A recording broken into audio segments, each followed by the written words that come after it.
Vielen Dank an euch alle nochmal. Herzlich willkommen nochmal Ricardo Patiño, Außenminister von Ecuador.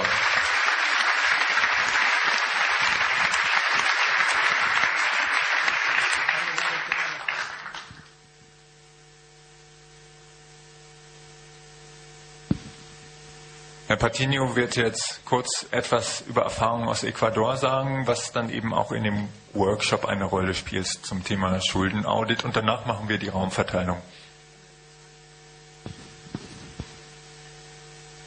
Kurze Frage an die Übersetzung. Ist die Übersetzung fürs Spanische auf dem Platz? Läuft. Wunderbar. Vielen Dank. Der Kanal fürs Spanische ist Kanal 3. Also...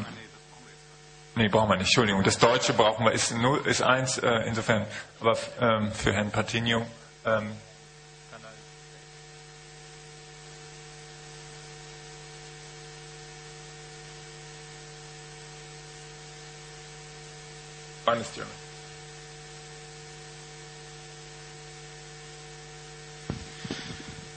Bien, buenas tardes con todos y con todas. Nos alegra mucho compartir con ustedes esta mesa.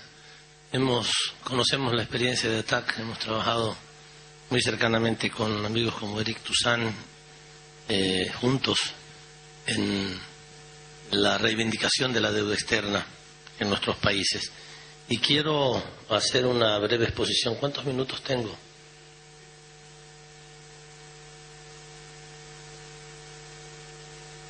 Cinco minutos.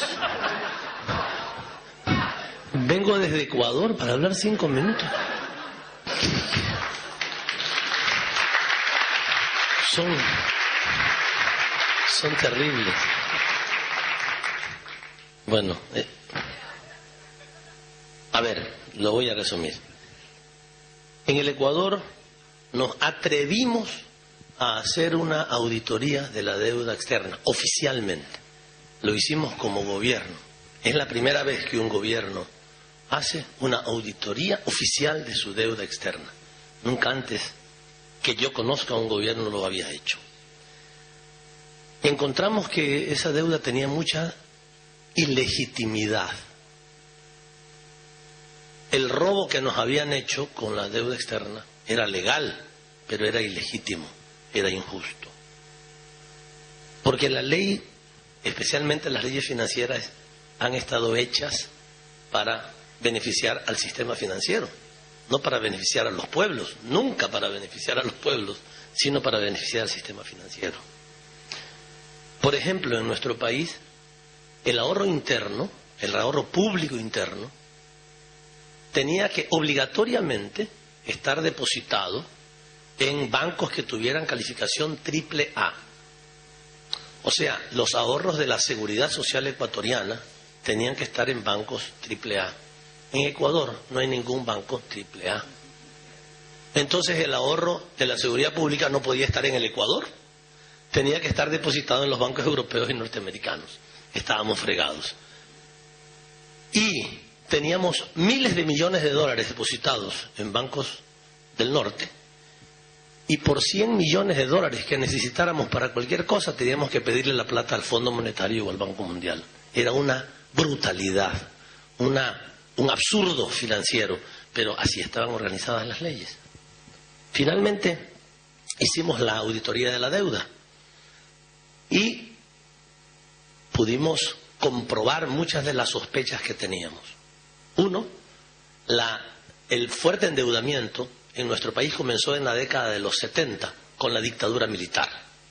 Ya, grandes sospechas de deuda odiosa, por supuesto. Segundo, muy buena parte de la deuda había sido deuda privada que después se estatizó en los 80, en el 81, 82, en el año 81, 82, deuda del sector privado, el Estado la asumió y la convirtió en deuda privada. En vez de hacer quebrar a las empresas que tenían que haber quebrado, o en vez de que hubieran quebrado los bancos que prestaron esa plata en forma irresponsable, no juiciosa, el Estado asumió la deuda y después todos los ecuatorianos fuimos renegociando esa deuda desde 1982 hasta el año 2008, que nosotros hicimos ya un cambio importante.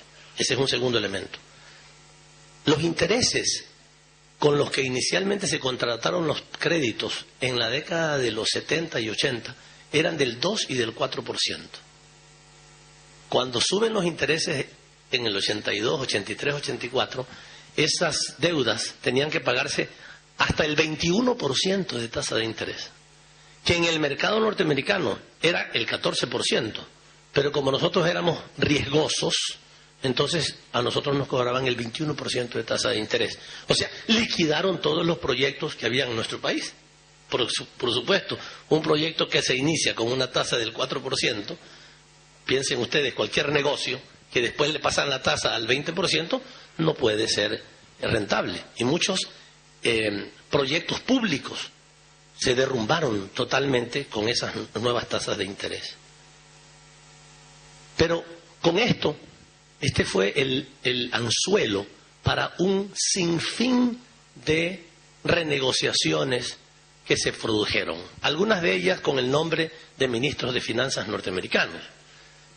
Yo por eso envidio no ser ministro de finanzas de Estados Unidos, porque cuando uno es ministro de finanzas, los planes de Estados Unidos, los planes llevan el nombre de uno. Por ejemplo, el plan Brady, por Brady, que fue ministro de finanzas de Estados Unidos.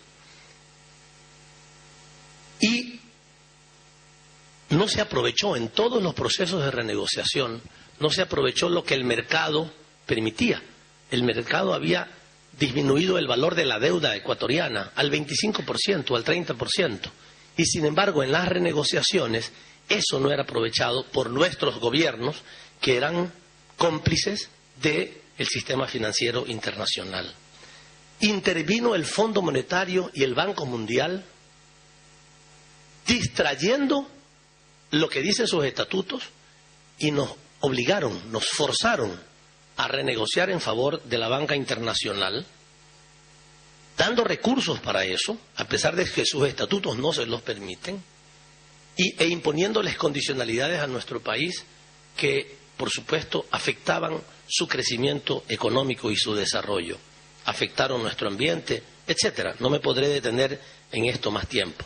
Pero una de las cosas terribles que se hizo en nuestro país fue que el Fondo Monetario Internacional forzó al gobierno del Ecuador en el año 2000 a que se dicte una ley por medio del cual el gobierno del Ecuador se prohibía aumentar el presupuesto en los próximos años indefinidamente más del 3.5%, que era más o menos el nivel de inflación que se esperaba. O sea, el Estado no podía invertir ni siquiera en salud, en seguridad, en educación, con excepción de en pago de la deuda. Solamente en pago de la deuda había absoluta libertad para gastar del Estado, del gobierno, pero no podía invertir en ninguna otra cosa. La sociedad entonces